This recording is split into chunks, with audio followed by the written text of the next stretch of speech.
Thank you, Shell, and thank you, Latvia, for having me here today. Yes, Shell is an old friend of mine. He was on the board of a record company I was an owner of in the mid-1990s. And it was actually Shell who convinced me in 1995 to return to academics. I was originally a student at the Stockholm School of Economics in the 1980s, but I left for the music industry and had a successful career there. And what happened in the mid-1990s was that Shell and some other people with foresight realized that the internet phenomenon was going to be so profound that it was going to shake us and our societies to its very core. And you had to look for people who could understand that phenomenon. And I happened to be that person. I happened to be a person who was early connected. I was connected to the internet from 1987.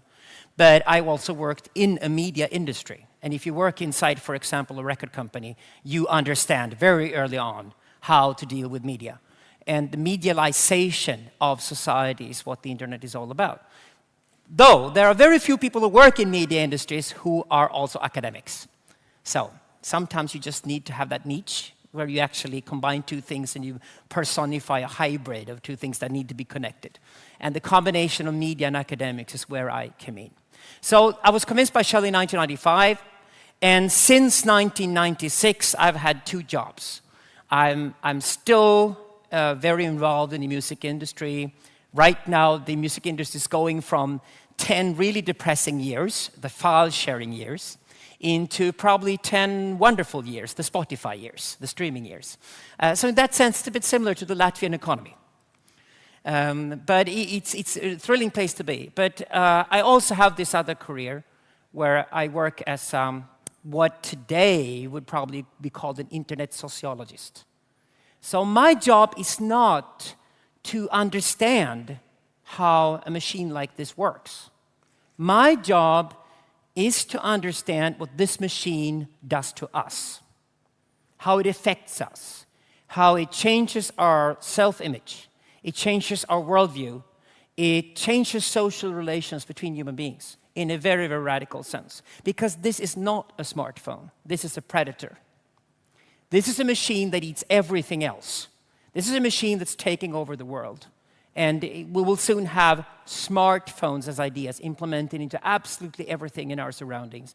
So the internet is no longer an IT phenomenon. It's no longer just a technology. It's no longer just a way of communicating. It's actually something that's now being implanted into everything in our environment, taking over the world.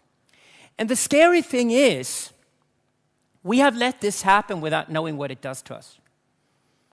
We let the internet in by connecting computers in the 1980s. We all got our computers and they made our lives easier.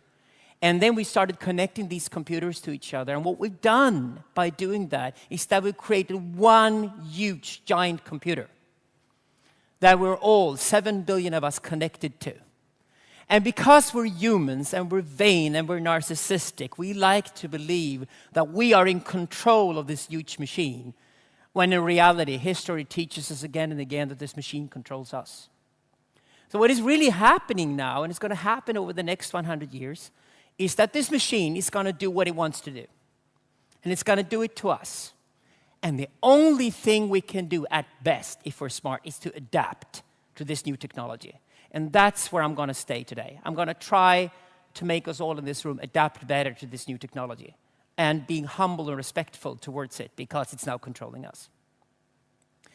I actually want to go back. The irony is complete, as you understand. I'm using a blackboard. You know, I'm so tired of PowerPoint. It's probably me coming from the music industry because to do PowerPoint when you speak is a bit like performing playback for an hour and a half. It gets incredibly boring. It's just, you know, all the slides are prepared in advance, you talk about them, and then somebody gives you an interesting question and you're stuck. Yeah, that's an interesting question, but unfortunately it's nothing to do with my next slide, so, you know, I'll stop there. So I decided to go more live, and to go more live, like be in a more close-knit environment, like if you're playing a piano in a bar of a hotel or something, and you're really doing it live, the equivalent would actually be to go back to a blackboard with a pen. So that's what I decided to do. So now you understand why I go so old school. But I want to take us back over 200 years. I want to go back to the year, oh, it breaks. I want to go back to the year 1807. That's 205 years ago. Why? I want to go back to an understanding of where our values come from. I want to make us understand what happens to us when we hold these technologies in our hand. Because the thing is, we tend to think that we're technologically conservative. We all feel a bit guilty about not having the latest gadget or understanding. But actually, human beings are extremely adept at picking up new technologies. My mother is 78 years old, and she called me last week and told me triumphantly that she just got Spotify on her computer at home, so she had thrown away all her CDs. And she's 78 years old, and now she has Spotify. She can listen to classical music and jazz while she's cleaning the house.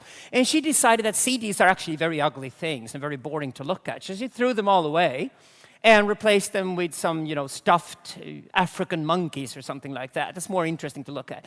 And she's 78. Because it's not hard for us human beings to adapt to using new technologies. That's actually really easy. We do it all the time. You all use your online equipment in this room. You all came here today by being online, deciding to go here to begin with. We're all living online already. The problem with us, though, is that our values are very conservative.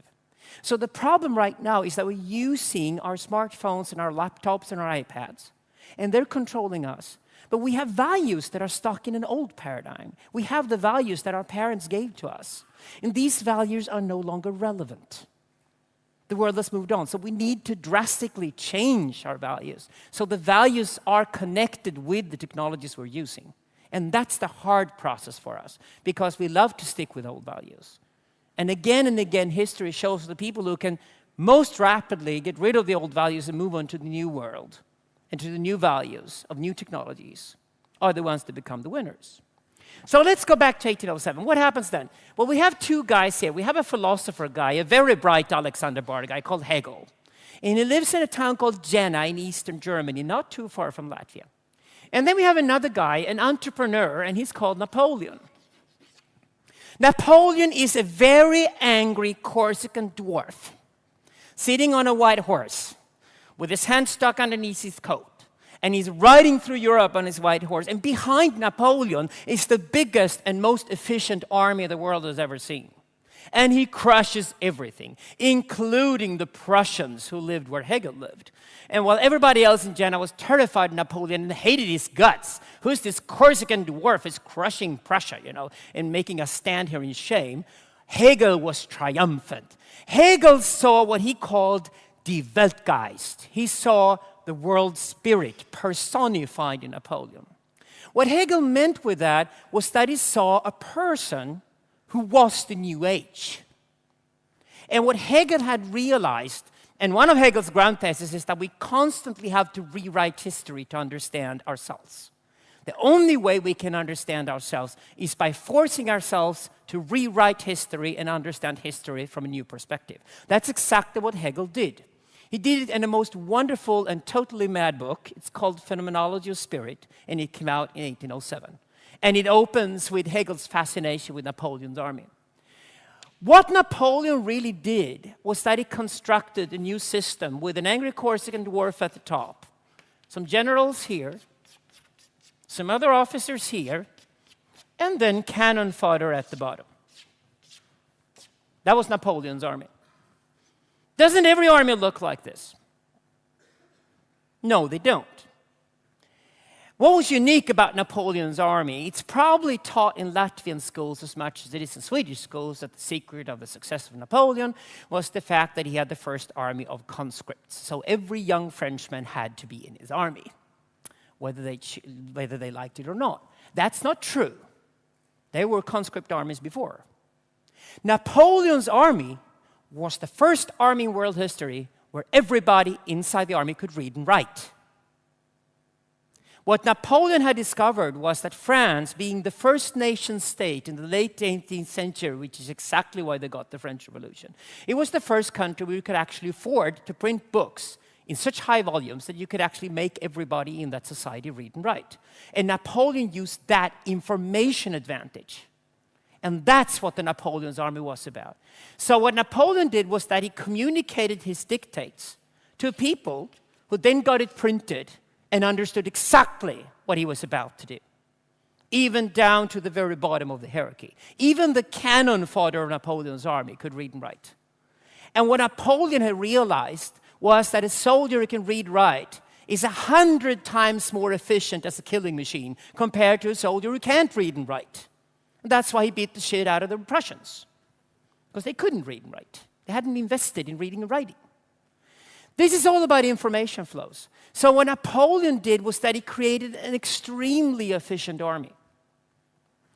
It was so efficient that Hegel and Humboldt and the other Germans who learned from Napoleon realized this organization, this type of organization, can be copied. We can organize every human activity as if it was about having a Napoleon's army. So what we saw during the 20th century was that we saw the construction of armies around Europe.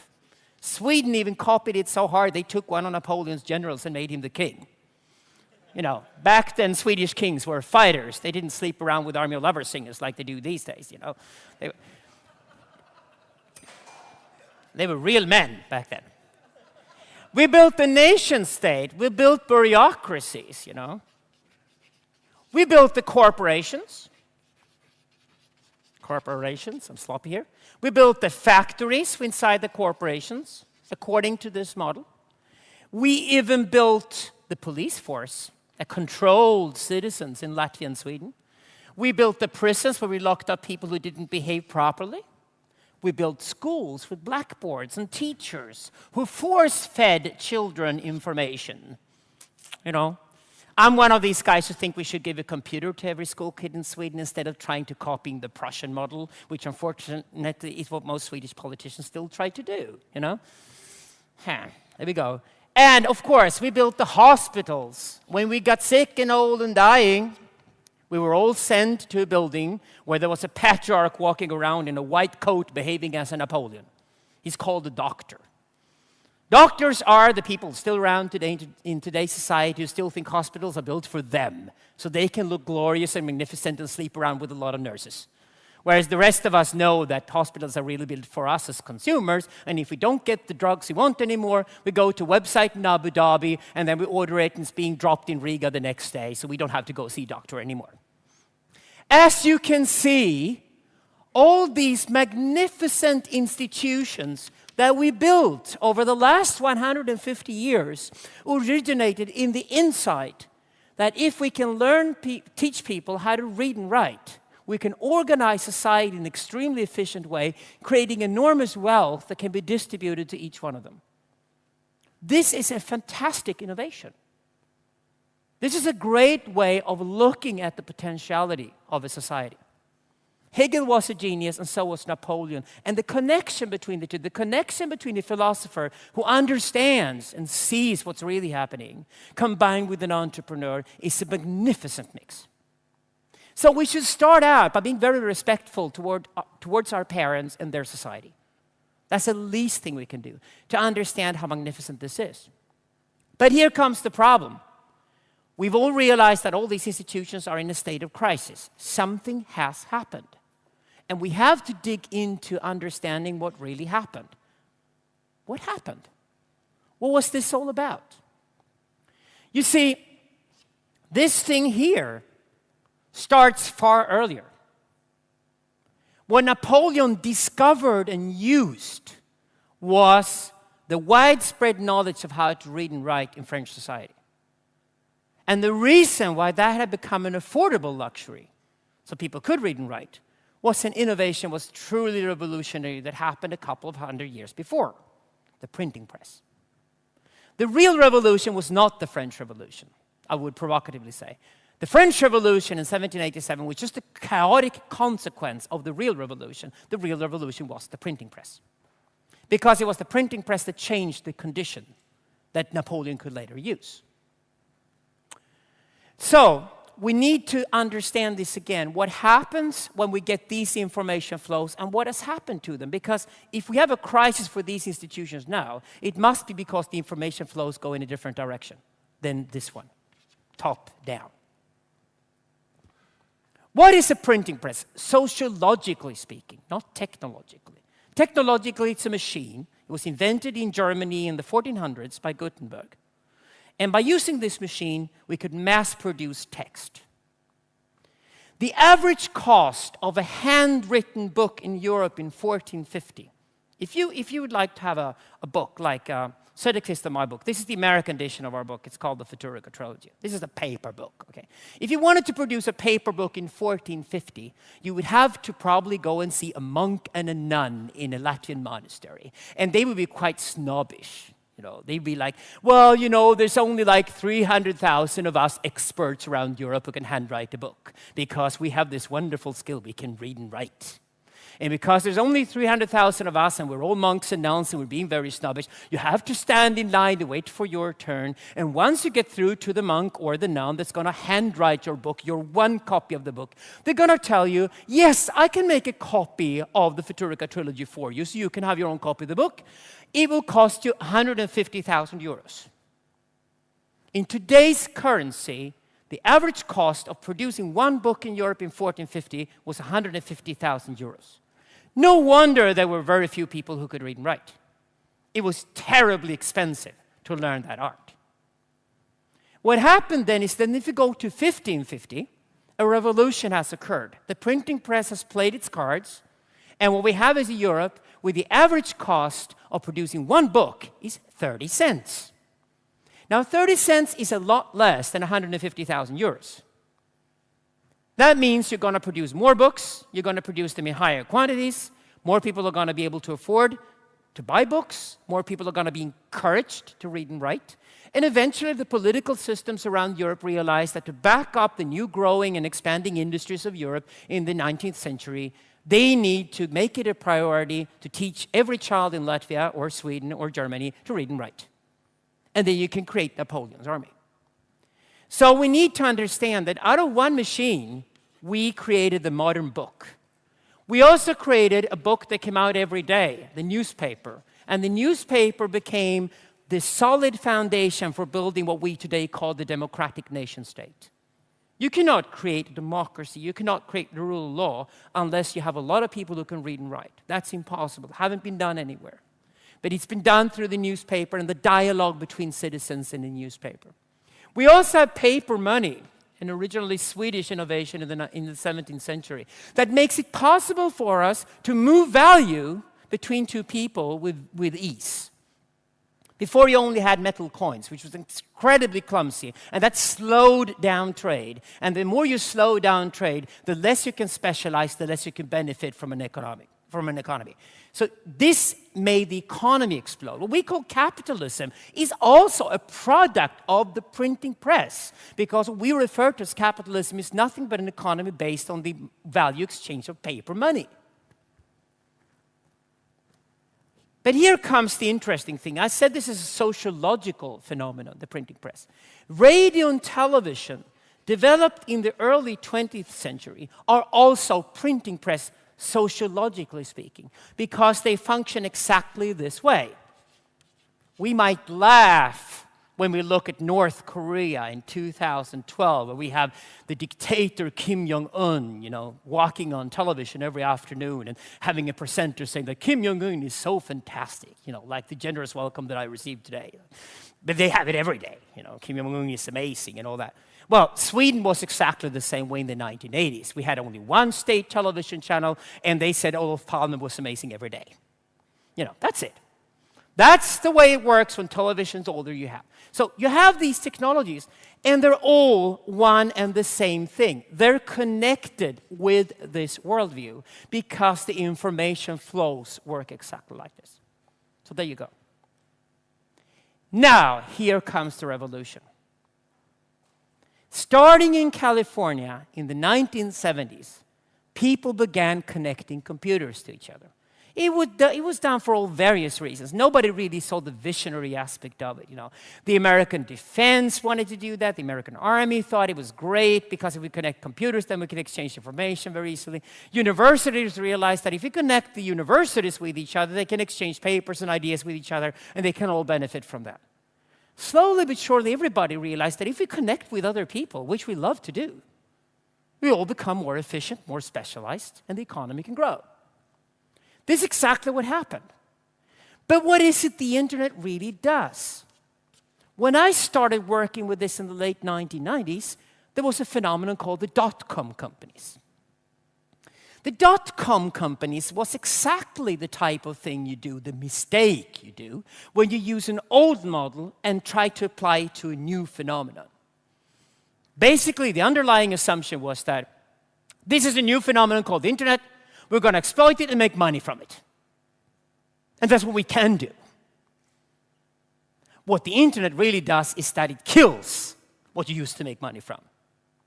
For example, if you would run a travel agency in the 1990s in Latvia, people would have to go to your shop in a central street in Riga and ask you how they can get from Riga to the Canary Islands and have 2 weeks off for a holiday.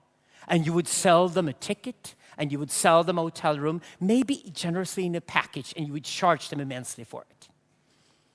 There are no travel agencies anymore because people go online, they look at different airlines, they compare prices, they buy the cheapest ticket or the nicest ticket, they book their own hotels, they decide what to do for themselves, they talk to other people, they go to TripAdvisor before they book a hotel because they want to find out whether the hotel is good or not. And the only people they can trust are other people who stay there. They never trust the owners. This is what the internet does. What the internet does is that it makes the cannon fodder here in Napoleon's army talk to each other. They start commenting what Napoleon is doing. Napoleon doesn't like that, and he shouldn't. This is what it does. It doesn't create internet billionaires. It kills the old billionaires and gives power back to us. So what you do is that you start talking to each other. So these people start by commenting. They might comment, Napoleon is wearing a dreadful blue frock today. He should wear a red coat. That looks much better with his skin complexion. You know, they make all kinds of comments about Napoleon. But eventually they start commenting each other and what they do. And they lose interest. And Kim Jong-un becomes less and less interesting. And whoop, one day they cut it off. That's where we are now. That's why these hierarchies are imploding. They were wonderful when communication flowed this way. When this communication flow is cut off, and the communication is all happening here, and everything has become dialogue, nobody will talk to you anymore unless you talk with them. I've looked at the Swedish army. The recruits are now 18 years old. They've been online all their lives. They cannot imagine that there ever was such a thing as a human being without a smartphone. That's not a human being to them. That's something extremely primitive and really, really weird. If they walk out of the house without a smartphone in their pocket, they're naked. They're totally left to themselves. They hate that. That's not being a human being. A human being is a creature that has a smartphone in his pocket.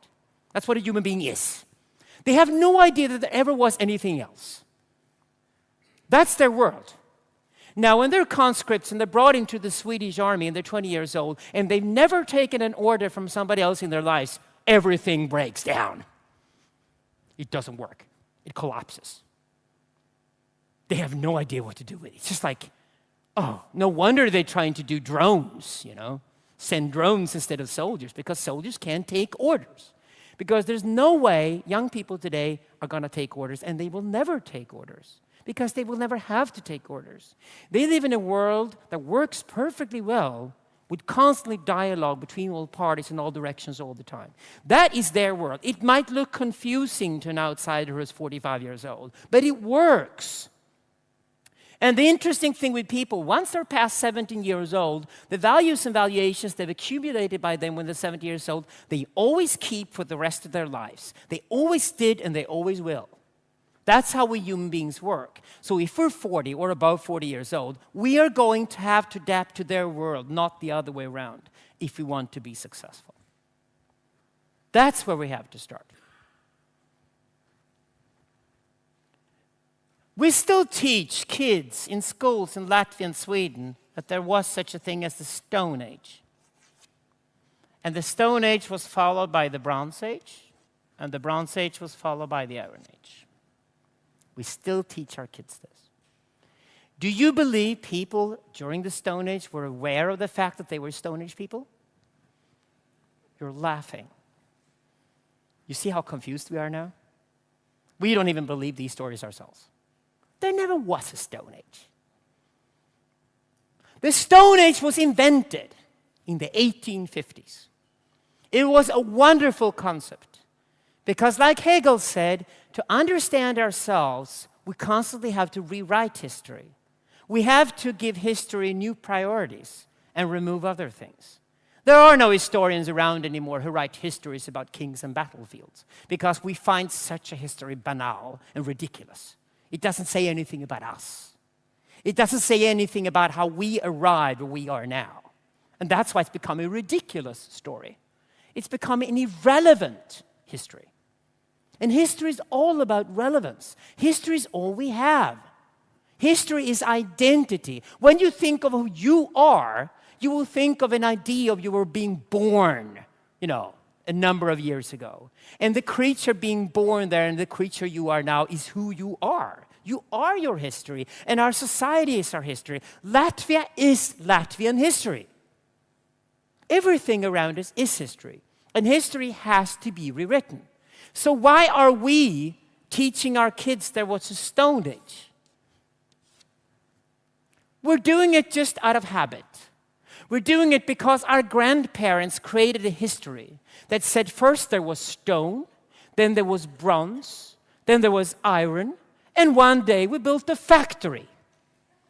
And looking back at history from the perspective of building a factory where Napoleon's army is at work 18 hours a day, which is what the meaning of life is all about, then we have to rewrite history to understand that. And they were clever. This was the right thing to do in the 1850s, to say that to be a human being is to be a creature that tames, domesticates physical materials. That is what it means to be a human being. So history has to be the history of taming physical materials in more and more advanced stages. That is a relevant history if you're an industrialist and building a factory is the only thing that's important to you. Now look at where factories are on the planet today. Factories are probably highly automatic by now. And if they're not automatic, they're definitely not located anywhere else but in southern China, even moving out of there right now, or in Bangladesh. Okay, I got a suggestion for you. If factories are now being located in Bangladesh, they are probably not very important anymore. We wouldn't let them be in Bangladesh if they were important, to be honest about it. Do you agree with me? So why do we still teach the kids about the Stone Age in Latvian schools? Why? Out of habit, laziness, clumsiness, not understanding what's happening to us. We need to get rid of this and understand the new paradigm. And this one I'm going to swipe the board for you. Now we're going to move on to our day and age. I said that these machines that we use, we adapt to them very quickly. We find it easy to use them, but we don't understand what they're doing to us. Let's look at that. Here we go. This is a guessing game. This is a square, and it has 2 columns in it. It is the biggest human meeting place in history, and you use it every day when you turn on your computers. You fill in a word here, for example, Latvia, beautiful name, by the way, and then you get all kinds of suggestions here. What is this? This is a Google page. The Google page is the Napoleon's army of our age. It's the model for everything else we do. Google is an incredibly clever company. They've read my books. There you go. And a friend of mine is the head of their think tank, by the way, so I love Google. The interesting thing with the Google page is that it has 2 columns. Why doesn't it just have 1? It has 2 columns precisely because we live in a paradigm shift. We're moving from our parent society and tend to keep the values from that society, and we're moving into new society using all these new technologies. And Google are clever enough to play these 2 paradigms against each other. So Google offers us a capitalist column and a column of a very different sort. Let's look at how these columns work. Let's look at the right one first. The right one is slightly smaller, but it's there. Who is number 1 in the right column on the Google page? That's where the ads are. What is an ad? Ad is exposure that you pay for. In other words, this is where the dollar and the euro signs are. Whoever pays the most is number one in the right column of a Google page. Do you agree with me? Yeah. Who's number one in the left column then?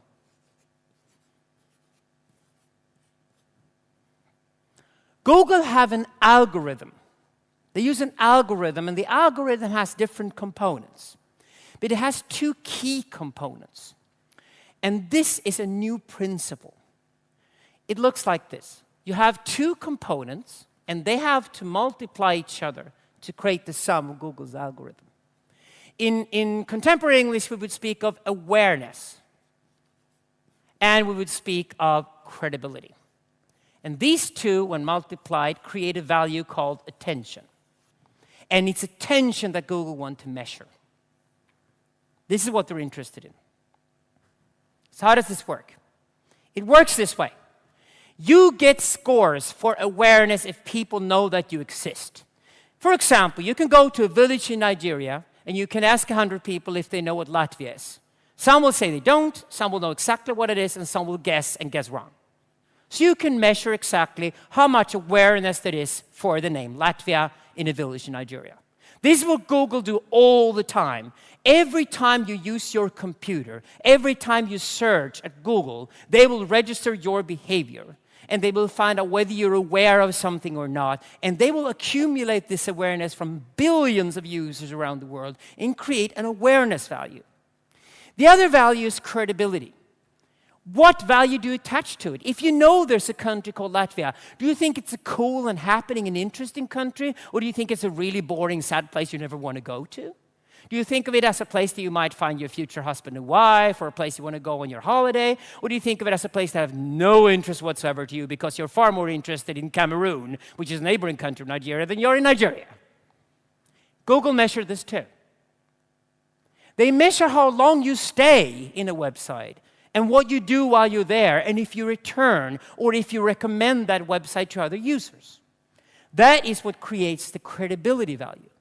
And they then multiply these two. You can be as cool as you like, but if nobody knows you exist and you get a 0 for awareness, you're still out of the game.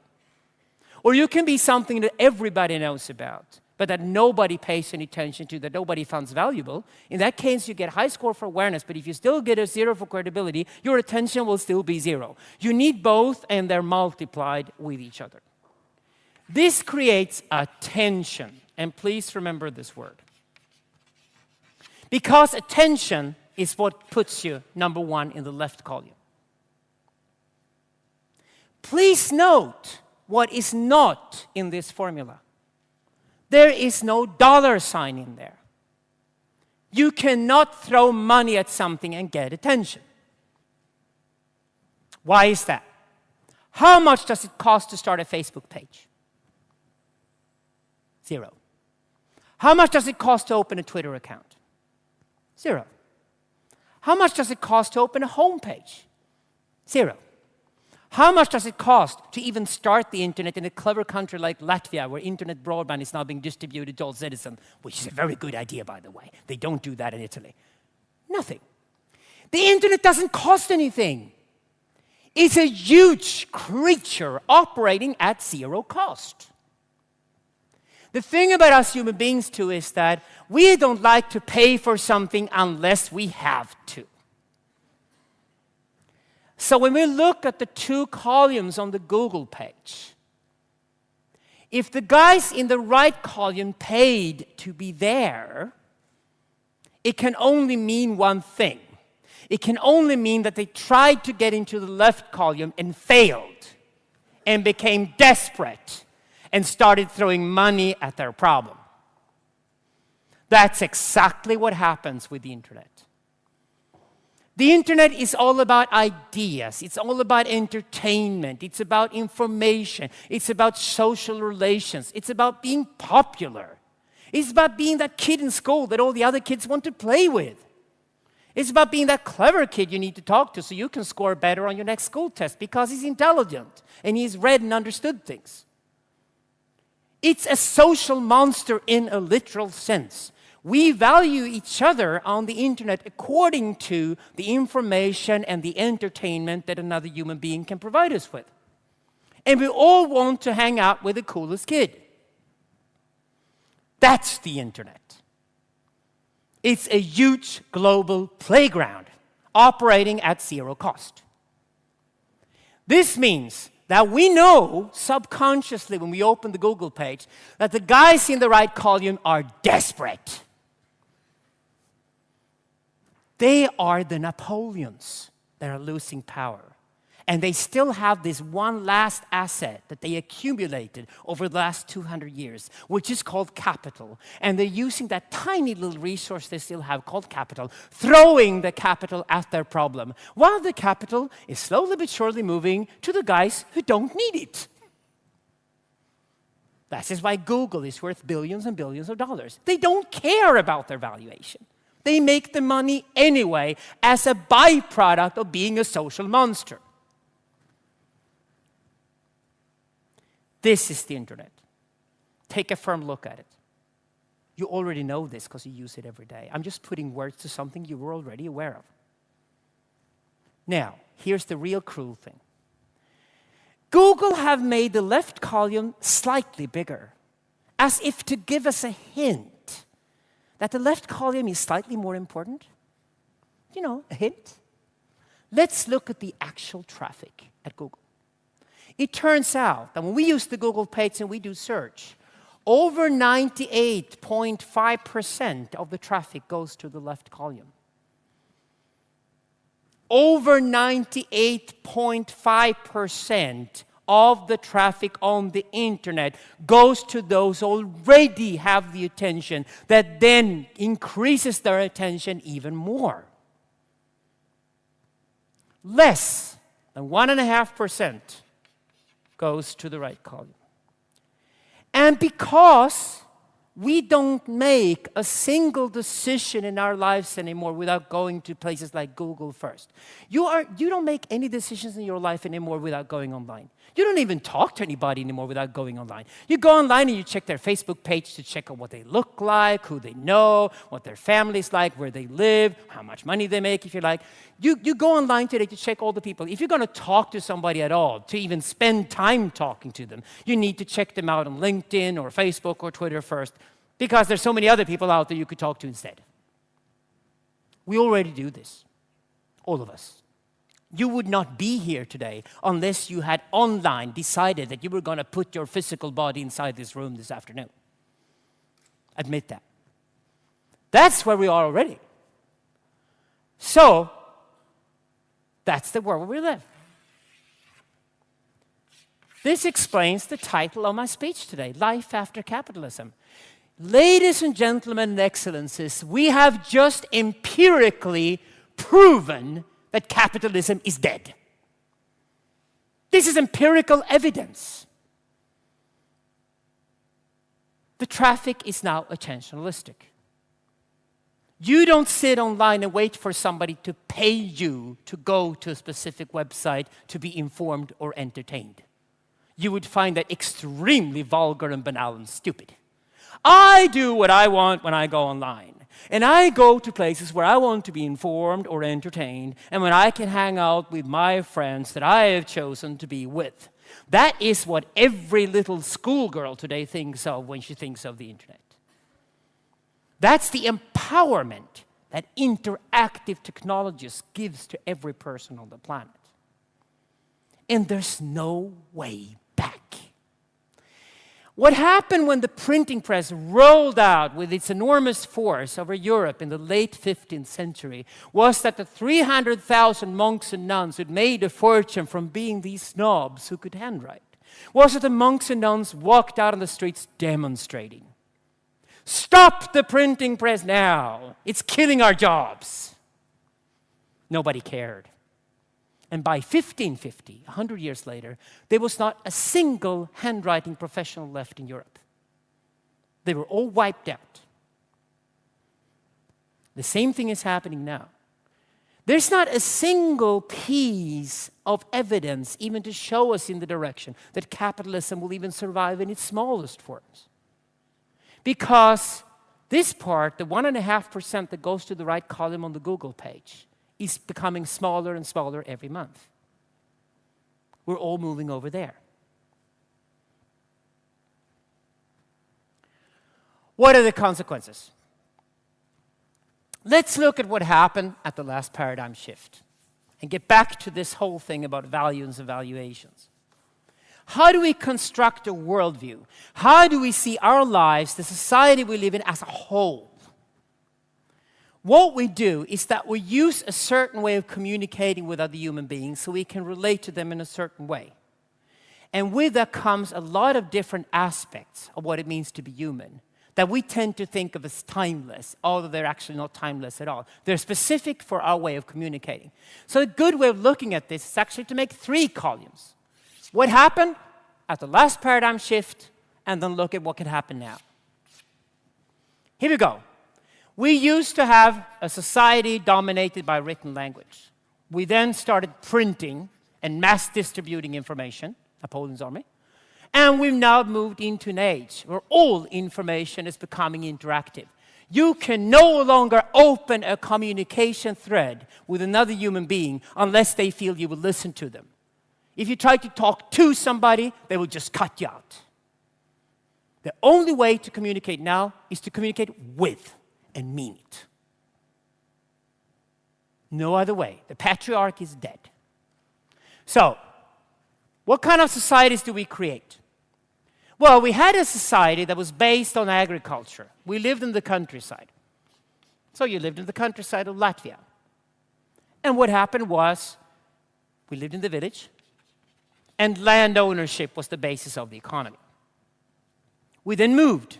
After the printing press, we no longer needed 10 people to do a specific skill in the Latvian countryside. One person could do that with a little machinery. And we could move 9 Latvians into Riga or Daugavpils or some other Latvian city. So, we moved into industry and we created a new history and a new form of organization. We lived in cities.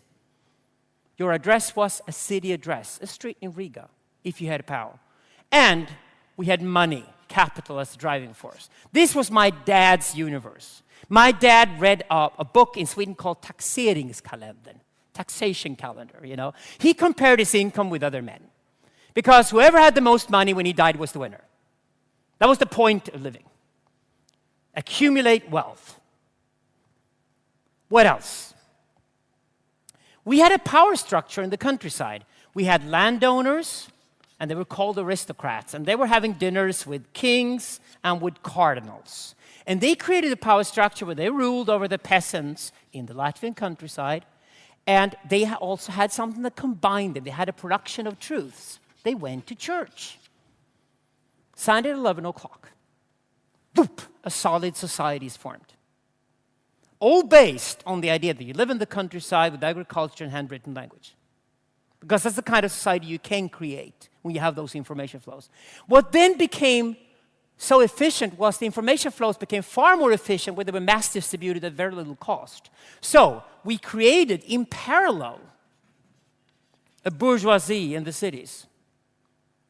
The awful Latvian cities where you had, really disgraceful, horrible people, like Germans and gay people and all kinds of things were living in these cities. All of a sudden, these guys became winners because they were located in a place called Riga. And Riga was no longer a horrible place. Riga was the place of power. Things moved to the city.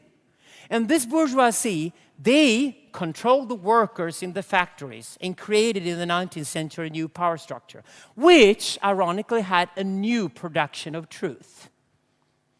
The church leaders were fat and lazy and sat in the countryside in Latvia and waited for the cities to go down in flames or plagues or something. That's exactly why the church was so stupid in not building any factories. It lost its power. Now, there's hardly anything but old Polish ladies left to trust the Pope anymore. And that was a church mistake. I'm not saying they were wrong. I'm just saying they were really bad at strategy. Because power moved into the cities. And here, in the cities, you had the universities, academic institutions like the Stockholm School of Economics that produced the truth. And they created a new identity called the nation state. We were all willing to live and die for our country. I don't know if you're willing to live or die for Latvia. Probably you are. Swedes are not anymore. They become so blasé, they have completely different priorities in life now than being Swedish. But, you know, the point taken here is that the nation state is an extremely powerful producer of identity in this type of society. But only in this type of society. And I want to complete the idea of the worldview also with to look at how values are produced. This was, of course, the world of good versus evil. There's just a few Americans who still believe in that, like George Bush, you know. The rest of the world don't believe in that anymore because it's an old paradigm. Like I said, it's just Arabs and Americans who still think of good and evil. The rest of us have skipped it a long time ago. Because the idea of good versus evil and the idea that you would be rewarded by living in eternity in a heaven if you did good is intrinsical to the way of communicating you have in that society. There's not a single example of a world, of a society anywhere in history where you had written language as the dominating form of information processing that had another worldview than this one. It's the machines that make us think in a certain way, not the other way around. What we then get here is that that's torn apart. What the universities teach us is that to control people in a city and not being criminal and being nasty to each other, you need another set of values and valuations. And we get the division of right versus wrong and the rule of law as the guarantor of that.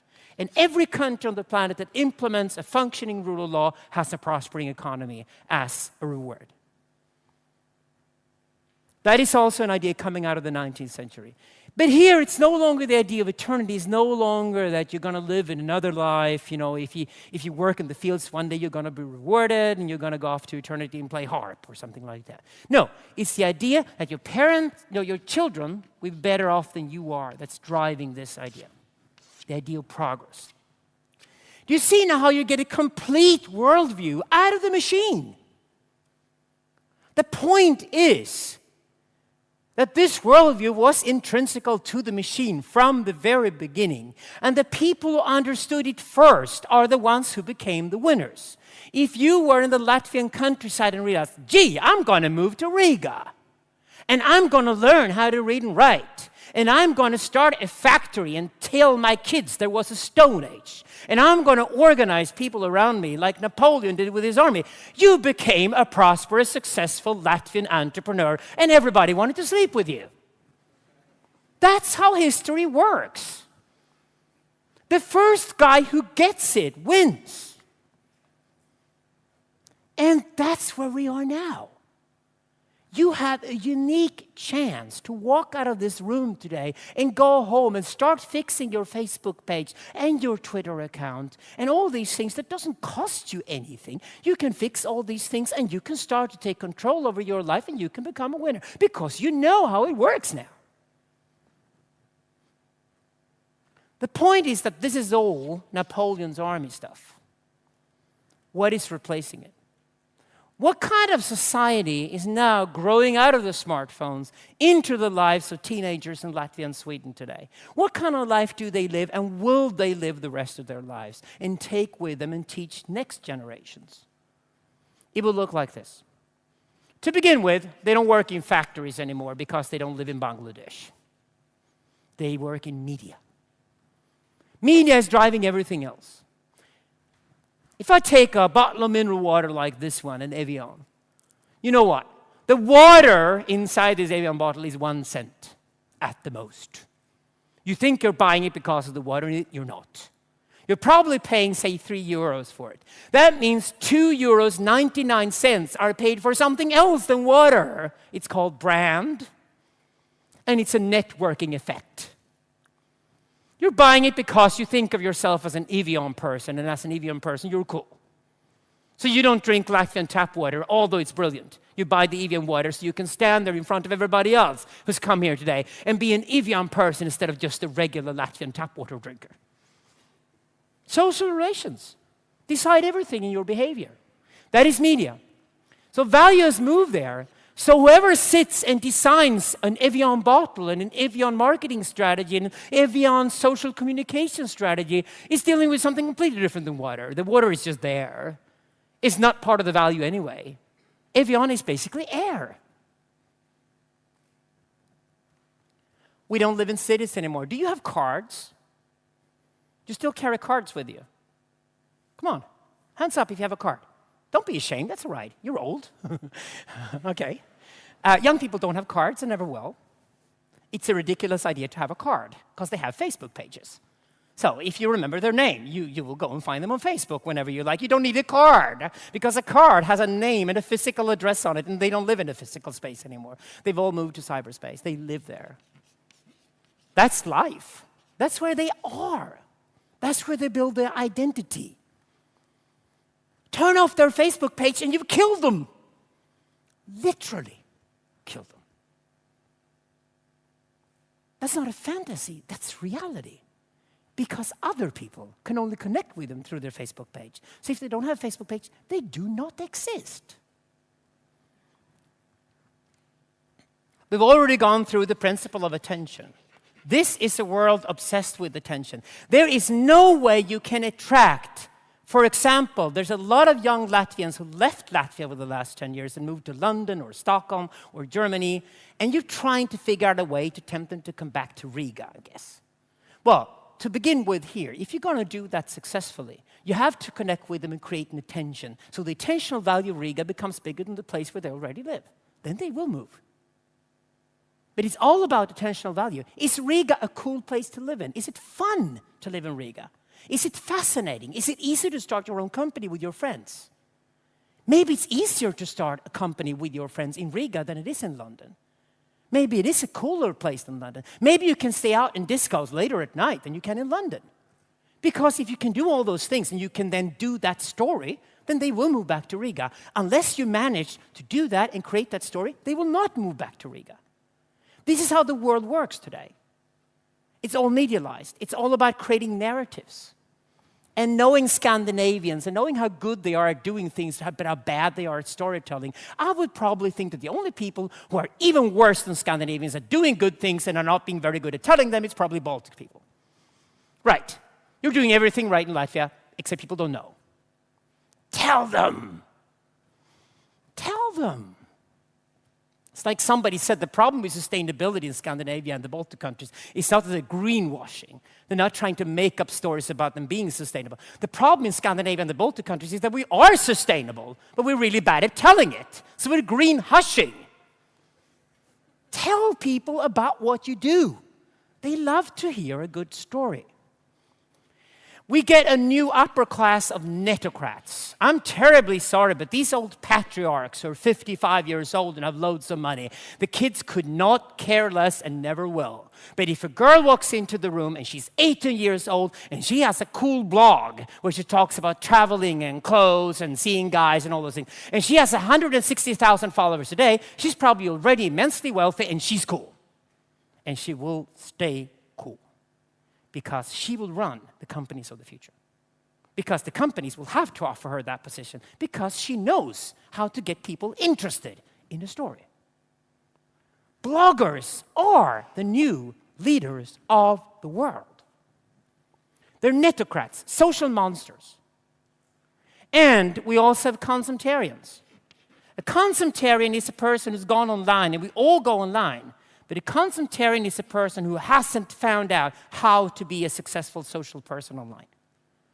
I'll give you a couple of really cruel examples. There are a lot of people who go on Facebook, and they're on Facebook for 2 years, and after 2 years, they have 14 Facebook friends. There are other people who go on Facebook, and after 2 years, they have 4,632 Facebook friends, who in turn know another 500,000 people. That is an enormous gap. Although the Facebook pages look identical and they have the same sizes of pictures and the same length of names, what the Facebook pages reveal is an enormous difference in power. Look at your own Twitter account. Look at the relation between how many who follow you and how many you follow, and it will disclose to everybody else who looks at your Twitter account whether you have power or not.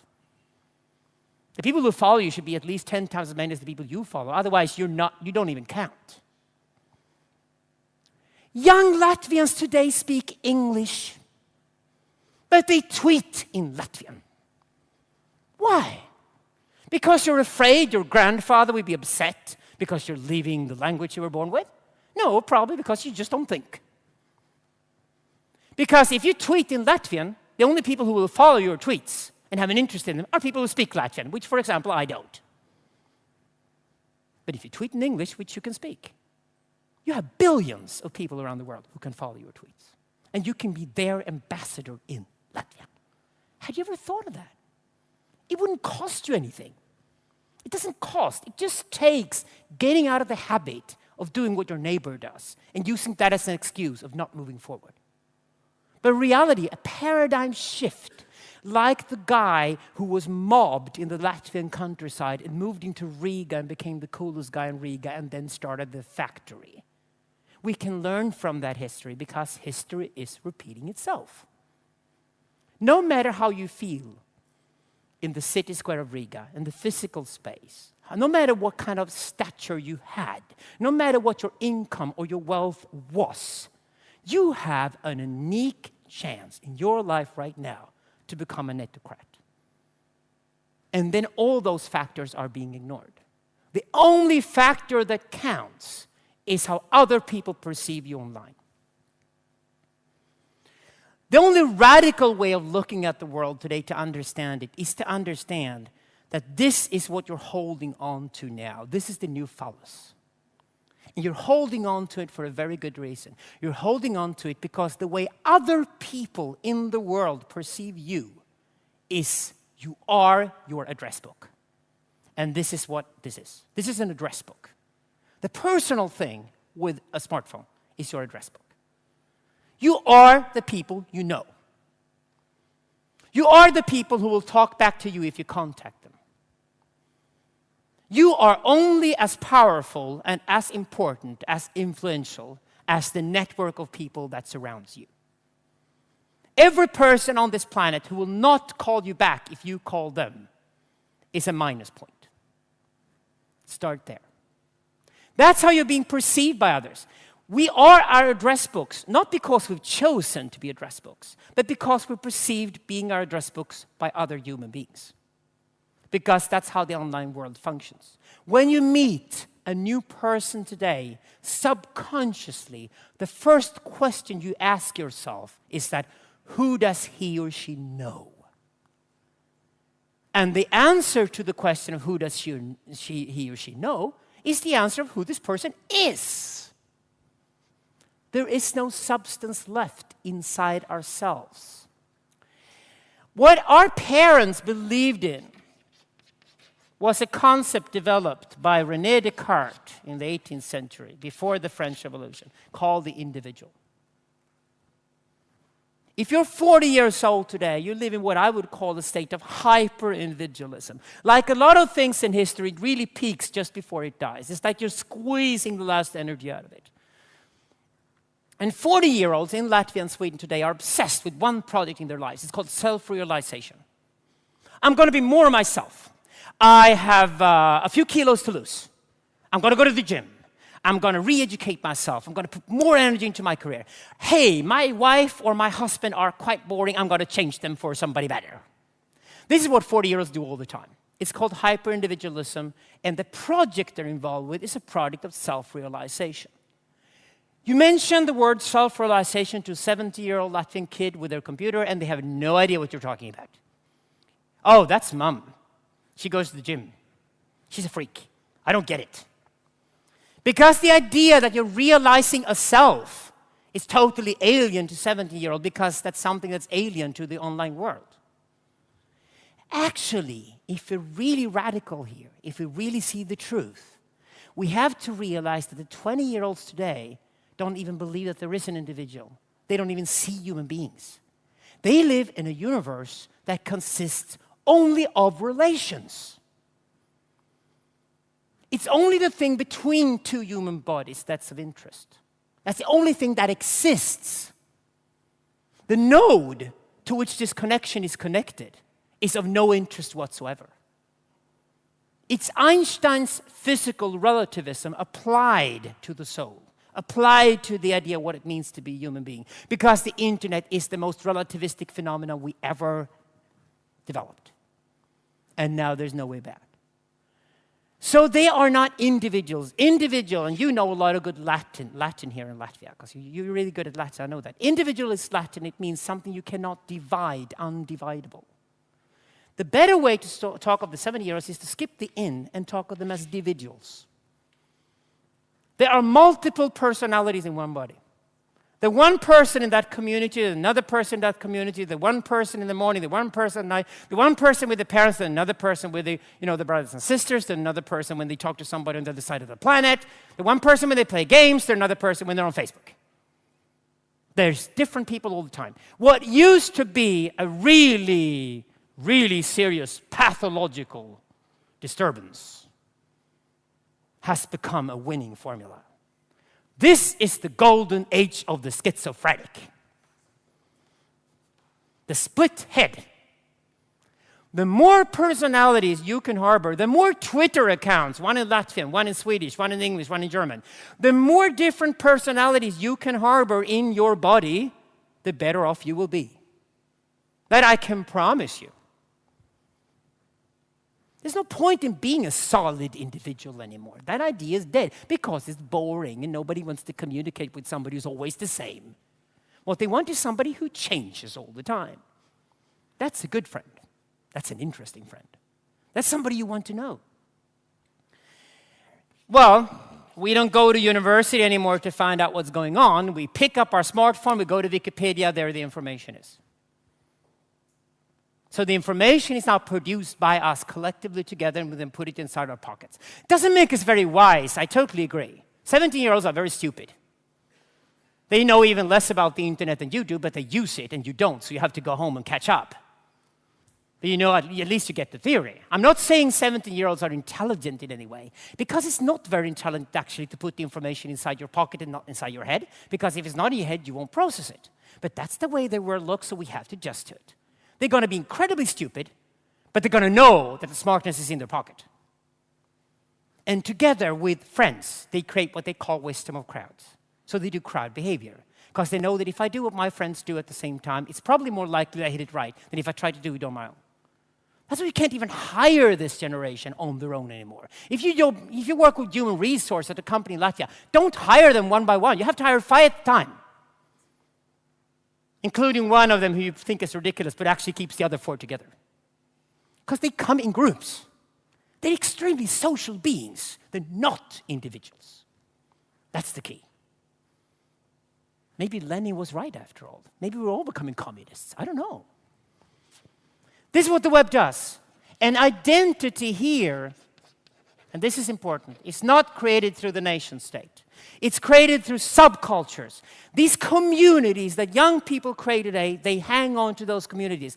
That's exactly why the 18-year-olds in Latvia today will become the most entrepreneurial generation you ever had in Latvia. Prepare yourself. They're going to start companies like mad. But they're not going to start companies because they want to make money. They're going to start companies because they want to still hang with their friends. Because what they do is that they join 5 of them together, squeeze it together, and then decide, what if we can do what we think is fun, and turn that into something we can make a little money out of so we can survive. Boop, they start a company. This is what young entrepreneurship looks like today, and that's why I'm thrilled about talking to young entrepreneurs. Because to them, starting a company is not starting a company. It's just formalization of a lifestyle. They don't even think of starting a company unless they know who their friends are, they're going to do it with, how they're going to live together, how they're going to relate to each other, how they're going to expand this eventually, how they're going to reconnect with other subcultures. And this is where you come in. You belong to one subculture, one of them. It's called Latvia. The old nation state is becoming one subculture, but only one subculture among many others. How many friends do you have outside of Latvia? Let me give you one advice. Email them all tomorrow and tell them that from now on, you're now their official personal ambassador in Latvia. So whenever anything relating to Latvia happens in their lives, they're going to talk to you. Works. Start using the subcultures you already belong to, because you do belong to subcultures, even if it's 85-year-old men who play golf. That's a subculture too. But you are subcultural. And use those subcultures you already have. Connect with your friends and then become the ambassador of that group of friends to other subcultures. Because all we have now is subcultures. We don't have nation states, we don't have individuals, we don't have any dictator or Napoleon talking to us anymore. All we have is these subcultures that communicate in between themselves. And they're interested in communicating with other subcultures. And if you can be the connection between two subcultures, you're a winner. That's the definition of being an edocrat. What this then becomes is that we skip the right versus wrong and move on to a society of smart versus stupid. Ask a 17-year-old today how they regard values, what they look for in other people they interact with. They say, well, he's very smart, or she's very stupid. And that decides who they want to communicate with. Being smart is understanding this, preferably intuitively. Because if you understand this intuitively, you're smart, and if you're smart, you're a winner. And they have no patience. They want things to happen around them all the time. And you can only relate to them. You can only communicate with them. You can only see them as a potential future customer for your company. You can only have a relationship with another person today if you understand that they're looking for the feeling of an event. If they can't feel that things are happening with you or around you, if you feel boring, if you feel out of touch with things, they will lose contact with you. It sounds tough, but it's the truth. Look at what you're doing online yourself. You don't stay in a website that's boring and uninformative. You leave it. And you give it bad score at Google, whether you like it or not. And you move on to another website that's more informative and more entertaining, and then you try to make friends with the people who are there. That's how the internet works. I've run out of time. Time's up. So we're going to have some questions and answers, I think. I'll just leave you with these thoughts in your heads. I'm sure you're the people who can do something with it. Start with the subculture of Latvia to begin with. It's a beautiful subculture. Thank you.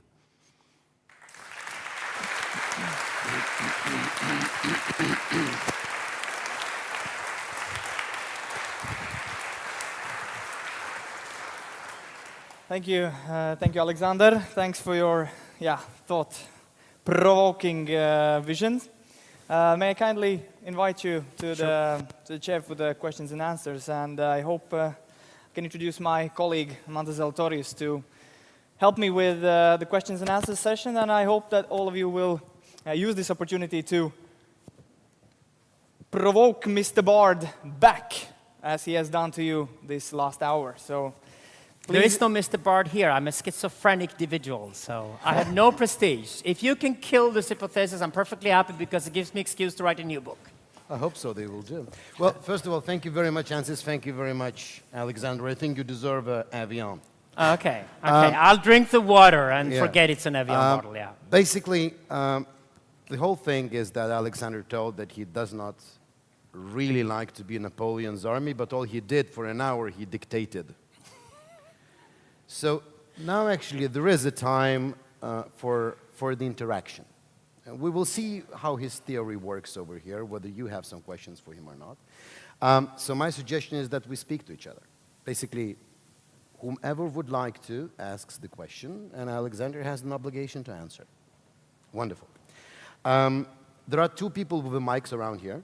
So you just raise up your arm, and then you get the mic, and then you ask the question. If you don't ask the question, I will ask the question. But I have only 3 of those. So it will be boring. So anybody having the question right away? Over there. One over there, please.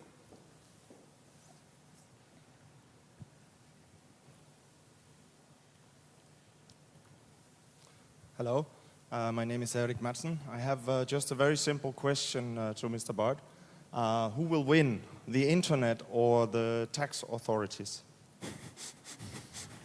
The internet will win, because historically the new paradigm always won, meaning the tax authorities might still be around 100 years from now, but they become far less relevant. Farming did not disappear. That's exactly why I used 3 paradigms, so you could see the comparison. Farming did not disappear, and we still have farming in Latvia today.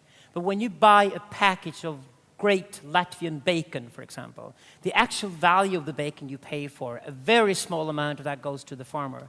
and the vast majority of the money goes to the netocrat who created the attention for the bacon package and the factory owner who packaged it inside the bacon. So you're actually paying for the bacon, 50% goes to media, 30% goes to the factory, and eventually a few percent trickle down to the farmer. So How many percent does it go to the tax authorities? Oh, 5% maybe. Okay. The bacon tax, yeah. But my point is that what happens when a new paradigm comes in is it's not that it kills the old paradigm, but that it becomes an overlayer that dominates over the old paradigm. So industry is still there somewhere, automatic or in Bangladesh or whatever, but it has a far smaller part of the total economy, and farming even further down. So this is what's going to happen. The internet is going to take over and control this. I give you a perfect example of something if you work with internet strategies. A term that I hate is online marketing. There is no such thing. Online is communication. There's online communication. Marketing is something you do with mass media. Marketing is placing an ad. Marketing is what you do in newspapers, you can do it on radio, you can do it on television, you can even do it in books.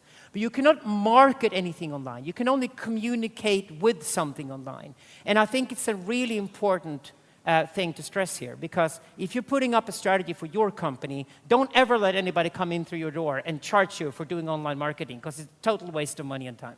I guarantee that. But if somebody comes in through the door and tells you, I belong to subculture, my subculture has 50,000 members, and I like your product, I like your service, and I'd like to introduce you to my 50,000 friends. Do a deal right away. That's what online communication is. Great. Look, a question here. You spoke a lot about attention. Attentional economy, attention credibility. But for us, 40 years olds, we don't know how to create attention. Can you share a little bit, how do you in practice, create an attention? I think you are creating attention already. What I'm doing now is only making you aware of something you're already doing. You are online. You have Facebook pages. You have Twitter accounts. Your companies have homepages. You know perfectly well that your company does not even exist anymore if it doesn't have a homepage where you present your products. You spend money, you spend time, you spend energy, you spend ideas. You use your connections to improve your homepage all the time. People already do these things. That's the good news. There's a lot of good news in what I talk about. I'm only making people aware of something they do already, and I'm telling them basically do more of the same. Go more in that direction. What I'm saying is that look at yourself and your life situation, and look at the attention you're already generating with other people, and make more out of that. And if you do that, you'll become, one, you become more powerful, and two, you have to spend less money. If you can move into the left column of Google, you don't have to spend money at all. And I think it's about realizing the kind of attention you already produce in the eyes of others, and then just increase that and stay focused with that. Work on your own credibility in the eyes of other people, and work on your own awareness. Make sure other people know who you are. Make friends outside of Latvia. That is the key. Any other questions? And I have, the gentleman here in the first row. Here we go. Thank you. If we've moved from land to money to attention as the currency, what is kind of a dystopia, at least to me, is a world where attention also wins over content. So how do you see that balance? Because a lot of what creates attention to some people is crap, and to some people maybe interesting. I don't know. No, the equation, it's in the equation already. Credibility, one half of the equation is content. And the content is created by the person who receives it. Now, you might think that we live in a world of Angry Birds and stupid games and all that. We don't. Not even kids do that. Not even young people don't do that. And the thing is that we might like to play games when we get a machine in our hands, the first thing we do. But after a few years, you get tired of that. And the one thing we as human beings always look for in the long run is quality. And content is what you mean with quality, I assume. So qualitative information, or qualitative entertainment for that matter, is what you actually look for online after a while. I don't ever do studies of what people do when they've just got a computer in their hands. That to me is banal, because they learn to use how to use the tool first. I start observing people once they're 5 or 10 years into the process of using interactive technologies, because by that time, after 5 or 10 years of use. They start to use them in the way they will for the rest of their lives. And that's when we expose the real pattern. So you don't have to worry about that at all, except that what is content, what is qualitative information, what is a good theater piece or a good piece of music or a good book to read, is something that used to be decided by a Napoleon. For example, a literary critic or a theater critic would decide that for us, and we would all just go along to the theater in Riga that had the play that got good reviews. You don't read reviews anymore.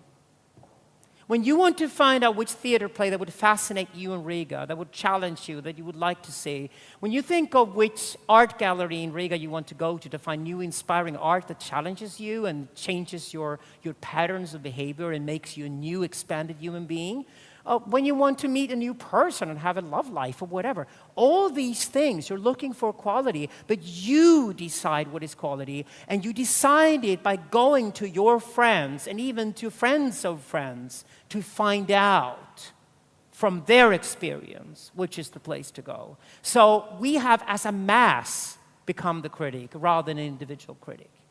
One of the old patriarchs that you don't even think about, but I love to slaughter in my lectures, is the fashion designer. There will be no fashion designers in the future. Big fashion companies today, like H&M, for example, already know everything their customers do when they walk into the store. And they have already realized that they get so much information out of their customers' behavior inside the shops and online, that they can kill the fashion designer because they become better at designing what the customer wants if the customer becomes the designer. Except the customer doesn't even have to be aware of it. By your behavior when you walk into an H&M shop in Riga, you're already designing the next generation of clothes that they put out 3 weeks later. So the fashion designer is another one of these Napoleons that we're killing right now. We're killing all these authorities. And authorities then trickling down into group behavior in crowds. That's where we're heading now. Fascinating. Another questions? Over there. One of our, no. Gentleman in the first row. Thomas, I think. Okay. Yeah. Oh, okay, we have 2 there. And then a person over there, yes. So what does this mean for democracy? I mean, the traditional democracy is very much based upon at least the second paradigm. What will happen to democracy in the new interactive paradigm? What we call democracy today is a power structure tied to nation-state governments. And the 6th chapter of the Netocrats book, the first book, the 6th chapter, is a really scary dystopy in that sense. It's the death of democracy. It's the death of democracy in the sense that it becomes less and less important. Politicians have less and less power over our lives. So what becomes important? Because what you're telling is really scary. Yeah, it is. This is something power trickles down into the networks. The networks are not transparent, and the networks are not horizontal. They're vertical. The thing is that the new power structures are between the networks. And some networks are incredibly more powerful than other networks are, and this is what I study in my work. That means, for example, on a individual basis, that a person with 4,600 Facebook friends has far more power than a person with 14 Facebook friends. A person with a blog that has 160,000 followers obviously has far more power and influence than a person who has a blog with 11 followers. And this is how the internet looks all the time. And this is killing democracy because you choose which blog you read, and you become one of these 160,000 people who follow a certain blog, but you don't choose that blog in a ballot box. So a lot of the power is now moving out of democracy and out of politics and is moving online. And online, we don't vote. The only way you can vote online is by leaving something and go somewhere else. And actually, your behavior there is completely controlled by what crowd you want to belong to. You can't choose that much anymore. And this is problematic. It's extremely problematic. It's creating a stasis that we call plurality. It's a very chaotic world, where actually what really creates value is who can help you sort out the mess. So the haystack is now so big, you can't find the needle. You need a magnet. And if somebody provides you with a magnet, they get the power. That's what Google do. Google do not produce products or services that they charge for. Google do nothing else but curate information. And they've accumulated enormous power and will accumulate even more power by creating information. In a very near future, Google will probably be more powerful than the United States government, according to this theory. exactly for that reason. So don't become a politician because you won't have many followers. That's exactly why people are leaving political parties. The only reason why young people don't want to join political parties is not because they find it boring, it's because they find it has no relevance to them. It's not a way for them to get access to and control the world. Because political parties can't do that anymore. Look, the question, if I'm not misunderstanding, is coming from the banker. So what would that imply to the banks and financial system of ours? It means that the financial system and money flows and banking is part of an old paradigm and will be part of the old structure beneath that. And the only way to create more value out of that, you can either stay that way and then you're in a smaller and smaller and less relevant market and perhaps you can handle that well.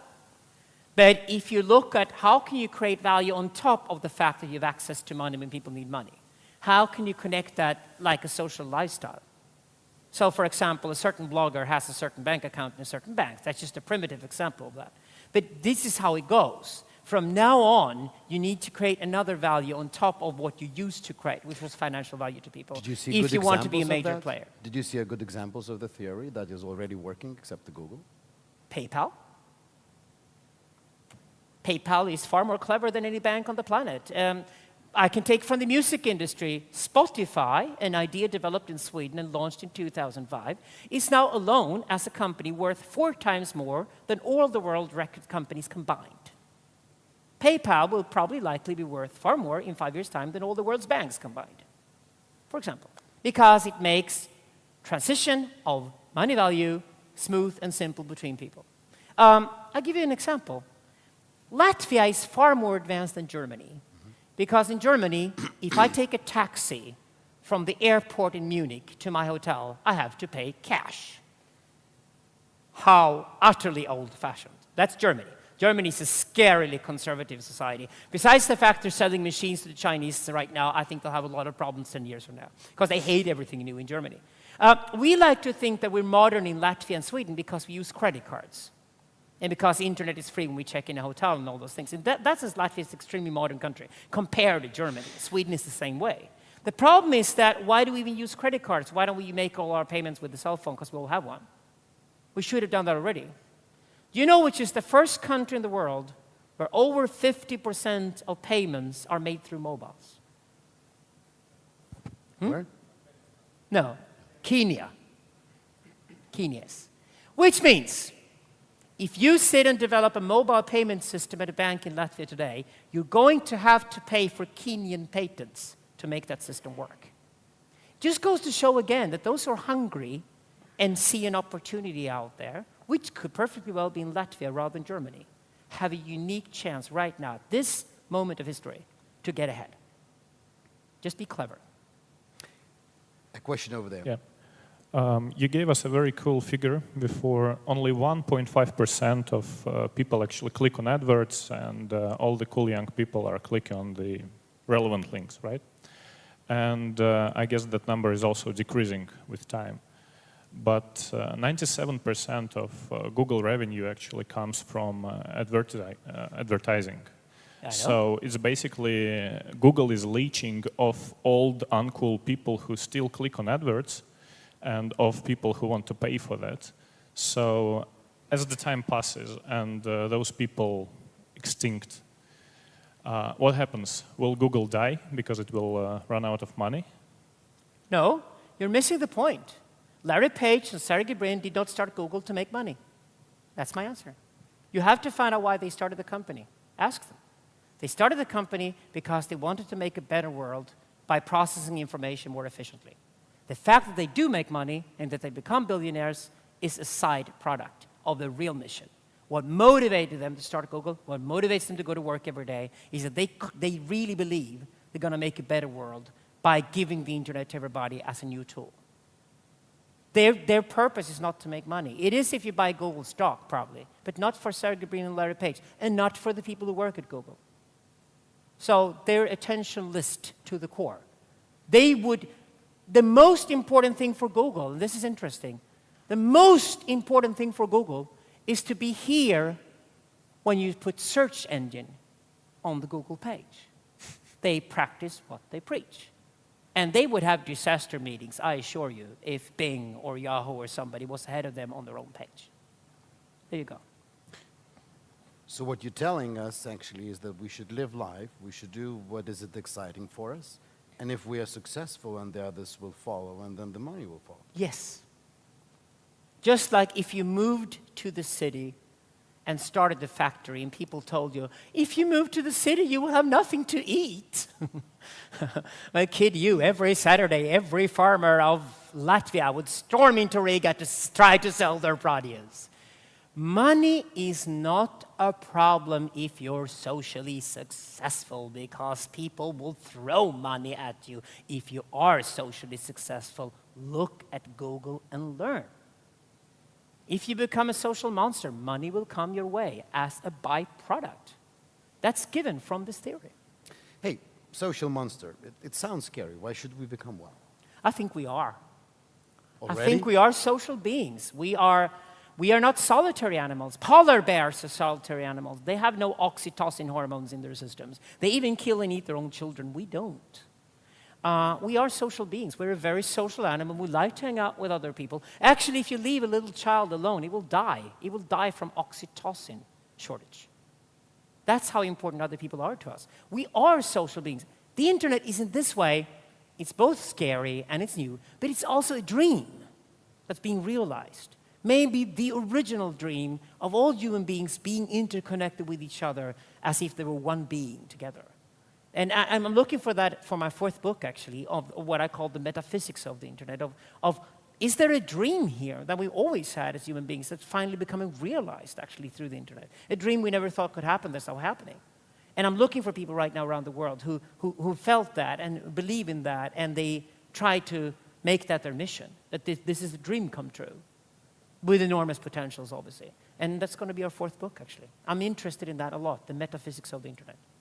Before we go to the next question from the audience, you mentioned to me earlier that you have some good news for Latvia. I think you already gave a couple of good news.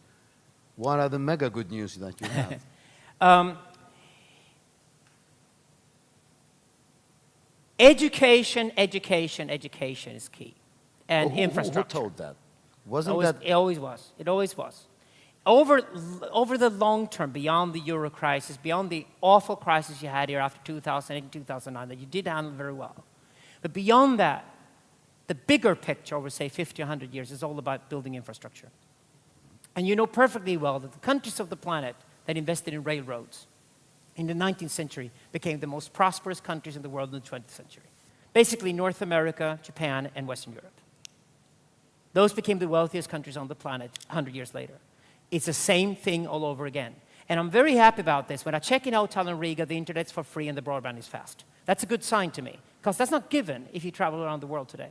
Especially if you're in Italy. Italy's a nightmare. Italy is worse than most countries in Africa when it comes to internet connections. And that is a bad sign we should take seriously. Because if you have cheap or even inexpensive internet broadband connections for people and connect people to the rest of the world, and you educate them on how to be socially successful, which is what I think education should be all about from now on. Give every kid a computer to begin with, you know. If you do those things, then you have a very solid foundation. Then, of course, you need rule of law, you need macroeconomics that are functioning, all these things. You need the old structures to also work, because it's on those structures that you build the new structure. You have to have food to eat, you have to have a job to go to, you have to have an income and all those things too. But that's a given. On top of that, you need this idea of being a social creature. And I think, to be fair and honest about it, Latvia has a lot given for it. It's in the right place of the map. And whereas a lot of Latvian people are concerned that so many young and entrepreneurial Latvians left the country over the past 10 years and moved to the UK, moved to Germany, moved to Sweden. Look at India and China, you know. The 70 million Chinese in exile were absolutely instrumental in creating the Chinese miracle over the last 20 years. In a networked global society, it's an advantage to have thousands of wonderful Latvian ambassadors outside of the country's borders. It's something you can use to your advantage. You don't have to lure them home. Sometimes a young Latvian living in London can be more of an asset to the Latvian society and the Latvian economy by staying in London. So don't see that as a problem. Asia and Latin America is full of countries that are prosperous today because they have huge exiled communities.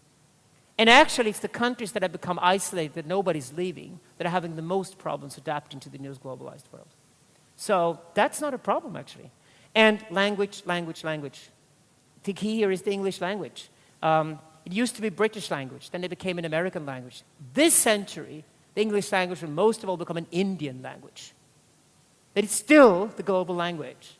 And all you need to learn besides Latvian is English, because if you speak English, you can speak to everybody else in the world, and you should. The bigger your network outside of Latvia is, the more powerful you will be in Latvia too. So basically what you're telling is give a kid a computer and basically teach him English. Give the kid a computer, teach him English, and make sure that if he runs into problems while he's using the computer, he talks to other kids his own age who can help him to become more social. The point here is we will become consumptarians or we will become netocrats depending on how we use that computer. Excuse me, is there a way in between the consummarian and the netocrat? I think there are. I think we all have consumptarian behaviors and we all have netocratic behaviors. When we're looking for brand value, we're netocratic. When we're looking for the lowest possible price in something, we're consumptarian. There's a lot about this in the book, so you can read the Futurica trilogy if you want the details on how these things are structured. But the point is that the more netocratic you are, the more netocratic your child is, the better off your child will be in their lives. So the best gift you can give to your child today is to make sure they're successful social beings online. Not only give them a computer, but talk to your kids about what they're doing online. If they're sitting alone playing games without interacting with other people, that's a bad sign. That's a waste of time, to be honest about it. But if they're using the online world to connect with other kids and learn from other kids and make friends around the world, maybe friends they will have for the rest of their lives, they're building enormous social capital. They're building attentionalism for themselves that they can use for the rest of their lives. Thank you, Alexander. The time is running out, but we still have a time for a couple of questions. And here is one person who would like to ask. Thank you, thank you. Alexander, I want to thank you for a great marketing speech for me, because my company is making software for smartphones. Come to us, we are very Congratulations. cool, and we will bring you to the bright future. Are you exporting your products and services from out of Latvia? Sure. Good, good, good. That's what Latvia needs. Yeah. Now the questions, like a bit proactive. Alexander, do you think that we don't need the government anymore? Can we cut them off? You still had farms. Again, why do I use 3 paradigms as a pedagogical example? To teach us that the old structure doesn't disappear, but it becomes more marginal and it becomes less important. We still need governments for the old structure to stay in place, because if it doesn't stay in place, we cannot build a new structure on top of it. But governments are becoming less influential. And that's exactly why we get less involved in elections, less involved in political parties. It's a sound reaction to give other things more priority, because power is moving from politics into other areas of society, and it's moving especially online where political parties are becoming less relevant. How we're going to deal with that is a different topic altogether. But it's a sound reaction to leave political parties and engage yourself elsewhere, because your power, you will be more influential by spending your time somewhere else. Yeah, but you told very good about media, about newspapers, about I don't know, books, everything, yes. But you don't told a lot about how it works, about the government, how government will work in this new world. How it could work online. The thing governments will be forced to do, like everybody else, is they will have to adapt to what happens online.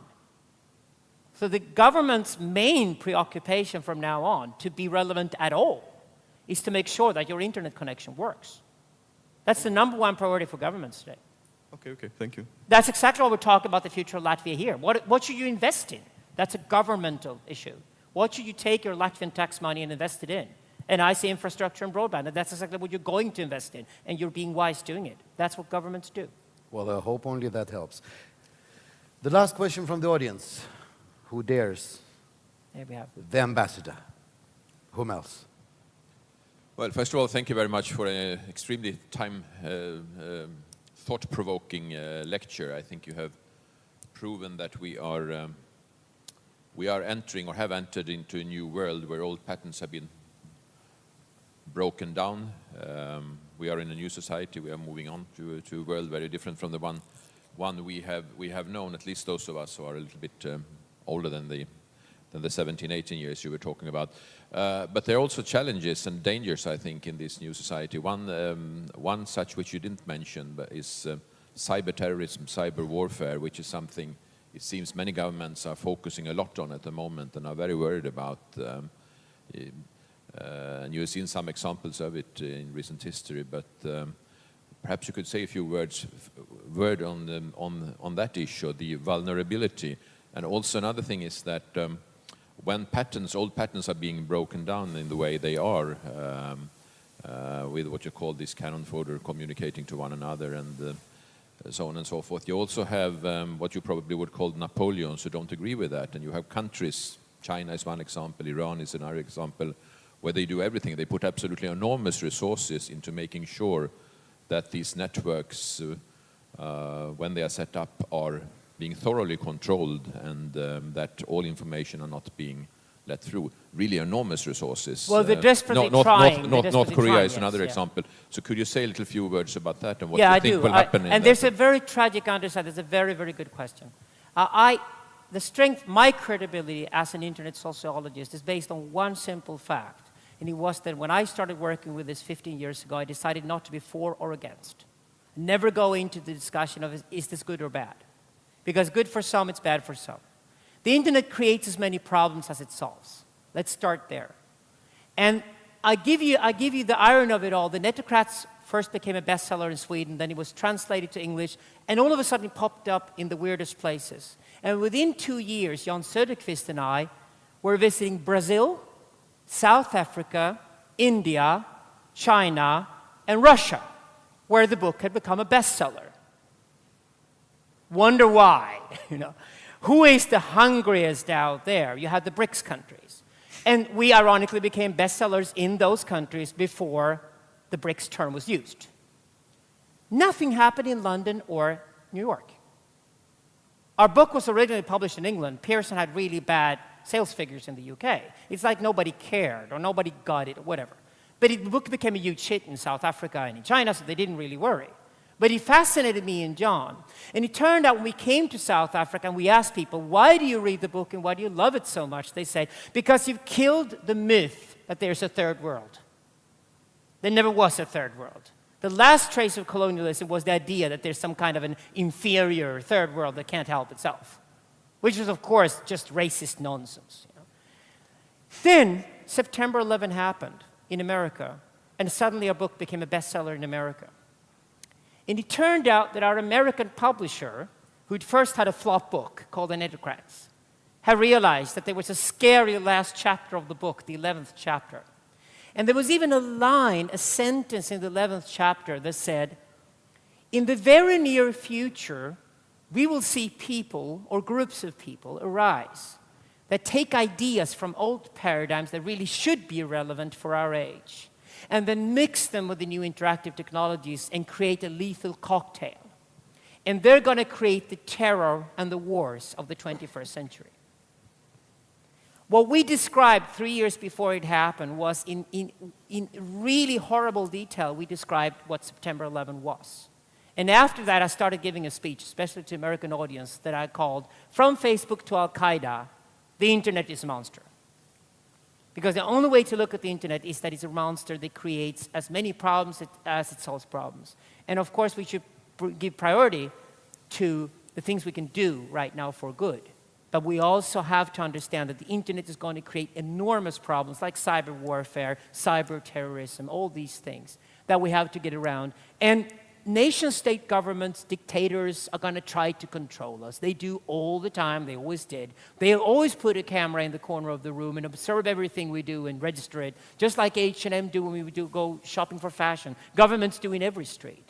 And all governments do, even the democratic ones, try to control us by keeping the information about us. The young generation today will do everything they can to sneak out of that bubble. That means if you're young in Cairo or Damascus, or you're young in Riga, or you're young in Stockholm, or you're young in Beijing, you have the same attitude towards government and the way governments try to control you. You want to sneak out of that. The next 10 years will see an explosion of what I call virtual gated communities and secret email. For the simple reason that we don't want corporations and nation-state governments to know what we're doing. And why? Because if you can hide your information from governments and from corporations, you'll be much more powerful. because then more people will want to talk to you. It's called, there wasn't even a word for that before we started working on it. We had to invent a philosophical concept for it. And that philosophical concept is called the principle of imploitation. Imploitation being the exact opposite of exploitation. I just found something that's valuable to people, and I decided not to share it with others, and thereby keeping its value. That's called imploitation. And that's what's happening now in secret networks that both criminals and young people are building to get away from nation-state governments and to get away from big corporations. And I can assure you one thing. I don't have empirical facts for it, but I'm pretty sure. Nobody is more innovative when it comes to invading secret networks than Chinese teenagers. It's precisely in countries like China and Iran where you have the most to gain by staying away from government networks that you are most likely to develop technologies that keep your information between you and your friends top secret. And this cat and mouse race is going to happen over the next 50 years. The pirate movement politically, WikiLeaks, all these things are just the beginning of a big, much bigger general trend, which is a new generation of netocrats trying to stay away from nation-state governments and corporations for good and bad. Because a lot of what they do is also going to be criminal. And there's no way we can hide from that. Thank you very much, Alexander Bard. Thank you for having me. Thanks. Thank you so very much. much.